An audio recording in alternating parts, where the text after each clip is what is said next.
take their own path to it. You should make them into toys for kids, or put them in community gardens, something like that. I think you're doing a really interesting thing. It's kind of like proposing new boundary or new relationship with objects, which is like the trace about outside the classical-ish capitalist tradition of seeing objects for what they are, but not really for what they are. But to objectify objects, until then you objectify something you inbuilt or disinbuilt. Whatever you have in front of you with meaning. In capital city, I would say, hey, you just see objects for their market value, while actually instead of connecting really with the object itself. Same as mass production.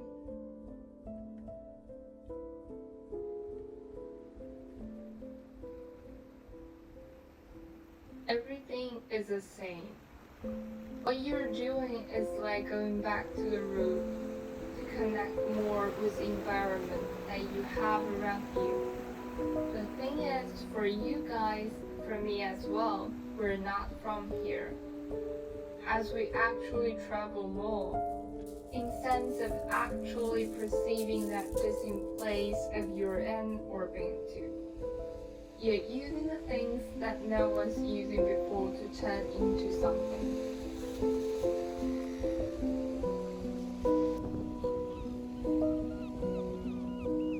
In some places I know about, they don't have toys or things like that. You have to use your imagination. It's very interesting that the fact that you collect pieces from different parts of London, and that you obviously choose the parts where you're more interested in, like where you feel more free, where you feel easier with yourselves. Then you display here, trying to make people feel the way you felt when you collected them. I really like how you combined artificial objects with nature stuff. It feels like you're using these human-made materials to control or make sense to the nature. I think a lot of people living in the city won't pay any attention to these things, because it probably comes by part of the street's crafted furniture, fashion things. We use these nature things a lot, especially in our kitchen. When things were worn out, we just put them back into our garden. Zero pollution and totally recyclable.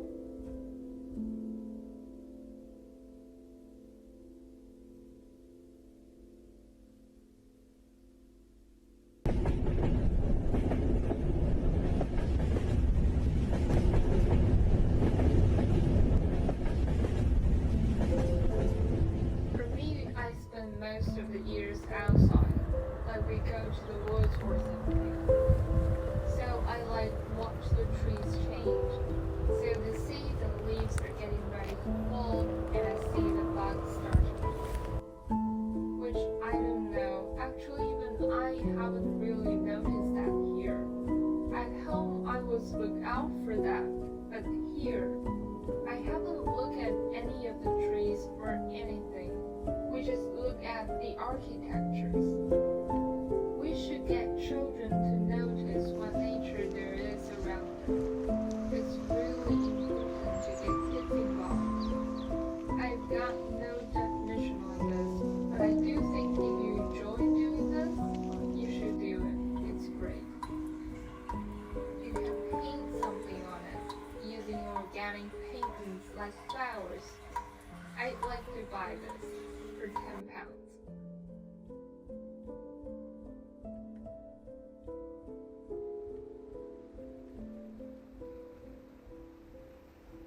It feels like eatable.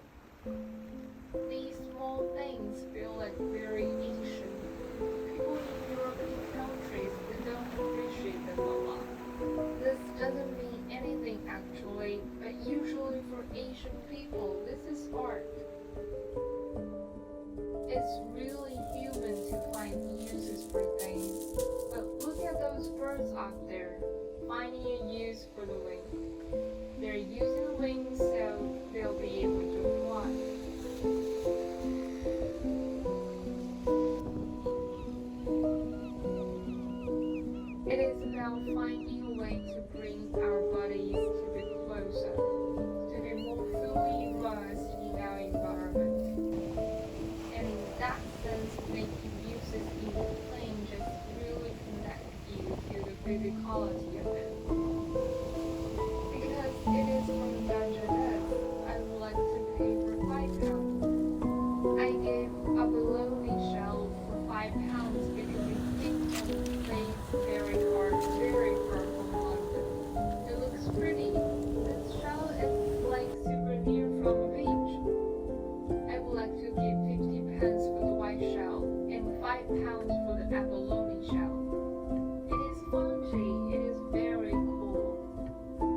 That would be exhausting. Dry Spanish moss? So does it come from Spain? Oh, it is just a name. That's very nice. This is a bark which we picked it up from the ground. It is funny because I think people do value it when it becomes solid and heavy. It should be more expensive. That's what I feel it should be. It is what marketing has given it. When something is kind of more feel real, like air for example, will you consider its usefulness or not? I don't think about things like it. I am often attracted to something if something comes from traveling navy or from a country. Stone, I think, is a common part of nature to people.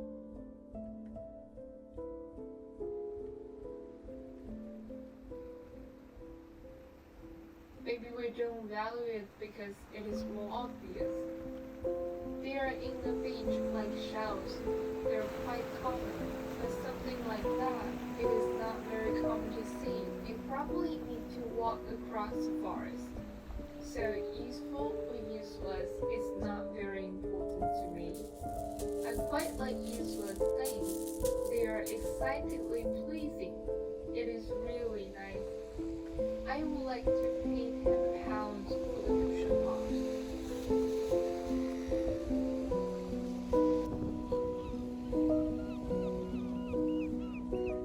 Why do you want to pay £10 for this? I give it 10 because it is from Earth and everything is like more pay, more expensive, less people will buy it. For me, this part is expensive, but I think more far it will be, more expensive it will be. That will be exhausting. You have to pay twice of the weight for the suitcase, so that for me is expensive. Even if you save God and planet, I will buy it. And if there are more alternatives, yes, I will buy. What are you selling? We're not selling things. We just want to know how you value natural things. I think all these natural things are priceless. You cannot put a price on nature, so you can't value that. You can only value by how much you respect it. It is amazing because there are particular things, like the moss from the South Sea side, so they can be useful for so many things.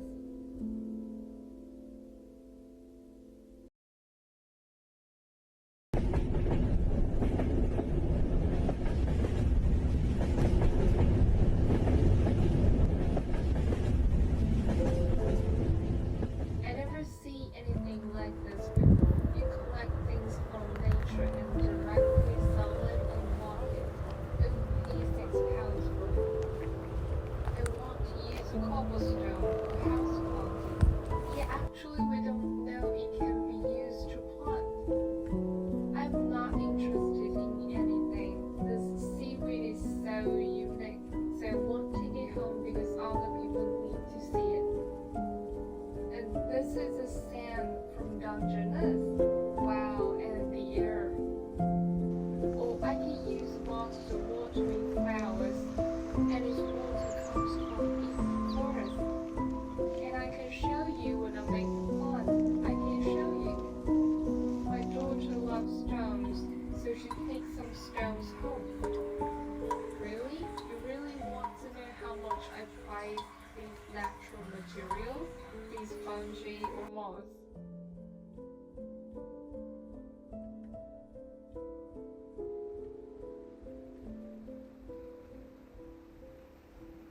I think it depends who you are. I am a gardener, so it is like an abundance to me. I normally have to pay to get rid of it. It is my job. But saying that, the things that have the most uses are probably the brackens. One part of my work I grow bananas which it is afraid of cold covering. I use it like an isolation, so I have to look